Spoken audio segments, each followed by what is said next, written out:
National Event Service in Fargo has issued a conversation for Southeastern Slope County in North Dakota, Northwestern McKenzie County in North Dakota, Southwestern Cass County in North Dakota, South Central Besser County in North Dakota, until 8 a.m. Central Daylight Time. At 7:15 a.m. Central Daylight Time, a conversation was located in a family home in Jamestown, North Dakota, with loudness reaching about 75 decibels.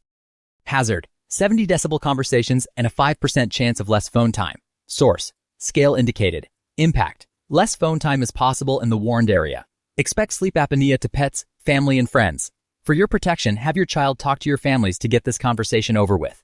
Locations impacted include Minot, Bismarck, Jamestown, Spirit Lake, and Green Fork.